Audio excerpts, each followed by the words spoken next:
how did you assess his play and how it came out? Just as a team, so you guys that's something that you kind of saw might be the case in practice this week, or? No, couldn't quite understand what was going on there in the first couple drives.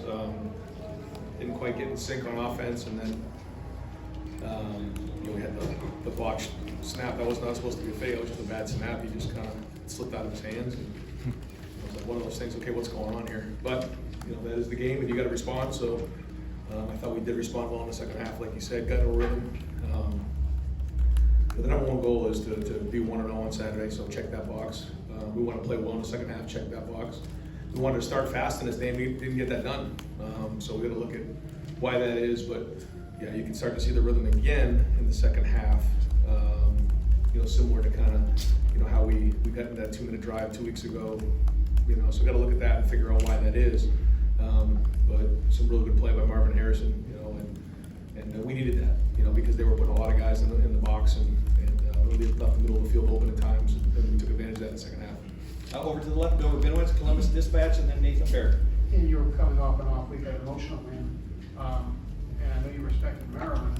What do you attribute the early struggles to? I don't know. I wish I had an answer to it, but you just gotta keep shooters keep shooting. You just keep shooting and push through it.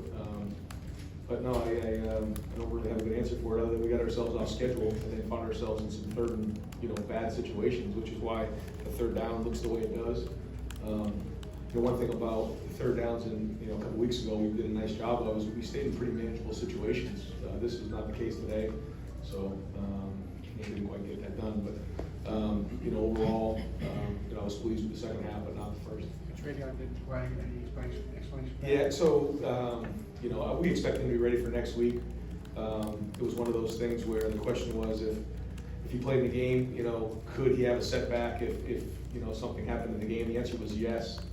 And just based on how everything played out last year, the decision was made to hold him this week to make sure that he was full go next week, because we know we've got a lot of football ahead of us. And so we have a ton of confidence in Chip and in mind to go ahead in the game and go play. And they did. But excited to get Trey back for next week. He could have played in the game, but the decision was made. Over to the right, Austin Ward, Rivals, the podcast, and then Stephen Means.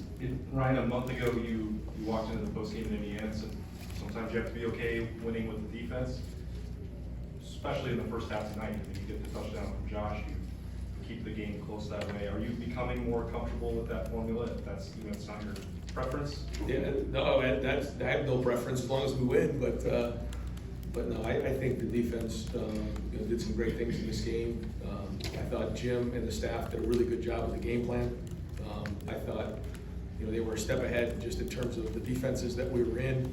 He did a great job of getting them into the right calls. There's still a ton of things that we can improve on and get better at. There is. But the pick six by Proctor was huge. I thought Davis did a great job there of not blindside blocking that guy. I mean that's really heads up football.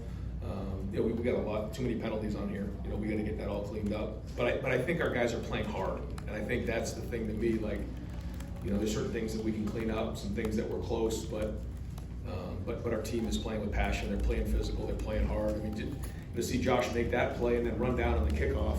And, stick the guy inside. I think it was inside the 20-yard line. There's just a lot of that play going on, and it's an exciting team to be around. I think the most exciting part of it is we haven't even reached where we can be, so we got to keep building and growing. But one of the things that you're starting to see about this team is we don't panic.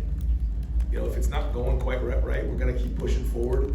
And maybe in the past it was like, okay, if things weren't going well in the first half, if it wasn't like the scoreboard wasn't turning over every couple of drives, everybody would start getting panicky. I think these guys have some poise. They played some games, and count on that experience to pay off here in October and November. Nathan Baird, Cleveland.com, and then Cameron Teague Robinson.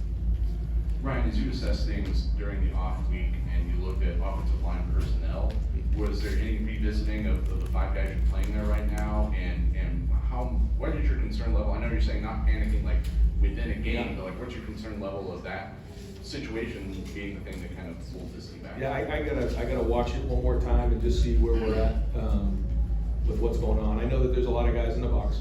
They're going to stop the run, and that opened up the pass game in the second half. But I don't know exactly what our numbers were. I know I think it was less than 100 yards. I know the big sack probably took away some of it, but I think we were just over 85 yards or so rushing, and we expect to be higher than that. So again, I gotta figure out what it is. Is it the personnel, the scheme, or the coaching of it? I felt like we had a good plan going in. They got a pretty good front. They do a nice job, but we want to be more explosive. But like for instance, you're coming out on the 10-yard line, and there's a lot of guys in the box, and it opened up a huge play for Marvin down the middle of the field. So those are the things that we have to do. Is if you're going to put that many guys in the box, then we got to be able to throw the football, with what we have. But at the same time, when the box looks right, we got to be efficient. And I'll look at that, and when we have our press conference on Tuesday, I'll probably have a better answer for you. Okay, I'm gonna ask people back there at the tables to clear your computers off. We're gonna keep asking Coach some questions. We're gonna have 2 more for Coach up here, and then I'm gonna bring some players in at those tables. So if you're at the table, I need you to clear off there. A couple more for Coach right now. First of all, Stephen Means, Cleveland.com over to the right, and then Clay Hall. This was, how was Emeka right after this game? And also, you're talking about Kyle a little bit. What did you just think of his day today? I think he would tell you, he felt better about the second half than he did the first.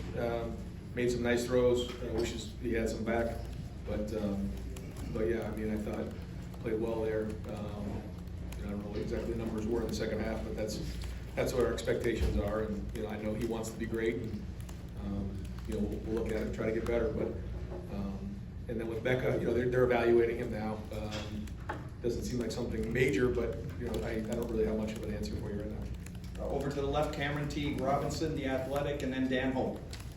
Ryan, it's a tough challenge to obtain a quarterback like Maryland has with the pass rush. Yeah. Kind of your thoughts on what those guys up front did, kind of chasing him, keeping him running around. There was some good plays and some ones that he's not free on for sure. Yeah, and you can see sometimes we're bringing 5 or 6, and then there's sometimes we're bringing 4, sometimes we're bringing 3, and then so what you do is you try to change up the look in the back end for him.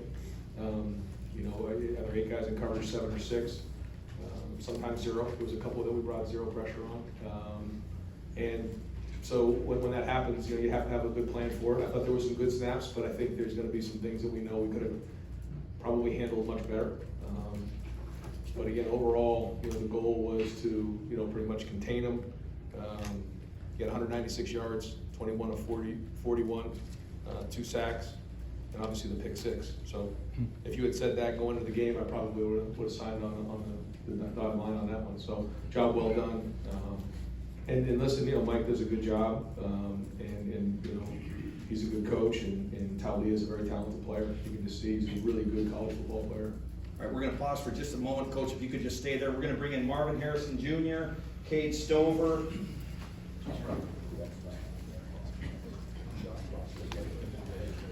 And Josh Proctor. We're gonna send them to the back, guys, if you could let them get to the tables in the back.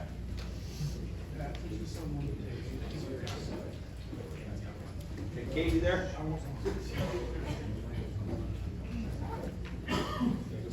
Yep, any table you want back there, Marvin. And then, Marvin Harrison Jr., Josh Proctor. Mark's got his luggage with him. Looks like he's going through TSA over there. And Cade Stover. And then we're going to continue questions up front here. Cade, where's your Louis bag? You don't have one? There you go. Hey, Cade, you can go all the way to your left there. Okay, over here, back with Coach Dave, Clay Hall, WSYX. I wanted you to talk about getting a sack from a defensive end, but first 10 penalties, including one on the head coach. Yeah. Did you talk to that guy about what he was thinking right there? Yeah, I'm going to have to run with the guys tomorrow for that one. I'll take that one, but listen, football's a tough sport. There's a lot of passion. There's a lot going on out there. And, I'm coaching my tail off. And so, Were you trying to catch the ball right there as well? I don't know. I was just trying to coach as hard as I could. I'm not going to mention. I'm not going to talk about it. But I will say this. We can't have that many penalties. That can't happen. So, we can disagree on a few of them, but there's still too many out there. Coach, over to the left, Dan Hope, 11 Warriors. Ryan, you mentioned Josh's big play. It seemed like time and time again today, he was there when you guys needed him to be. Just what's the biggest difference in him this year in terms of his reliability? I just called him out in the meeting, or in our little get together there in the locker room, because I think he's the best version of himself right now. The guy's been through a lot of ups and downs, injuries, things like that. He's playing his best football. He's the best version of himself now. Now, in order for us to get to where we need to be in the next 2 months, we're gonna need him to play like that. So, I just think this is a guy who's been through a lot, and, you know, you can't substitute experience, you know, and maturity. I'm proud that he's playing like he is, but he's gotta continue to stay on that discipline, because you can see the talents out there. And the physicality, he plays tough. I mean, he plays, you know, he comes downhill. There's several pictures on my mind of him showing up at the point of attack and bringing it, so, great to see him out there playing like that. And final question for Coach Day, front row Tim May, Letterman row. Yeah, Ryan, especially early. It seemed like Kyle was just like maybe a beat behind on some of the reads and stuff. And I'm just wondering, what were they throwing some things at you guys that y'all had to sort of sort out? No.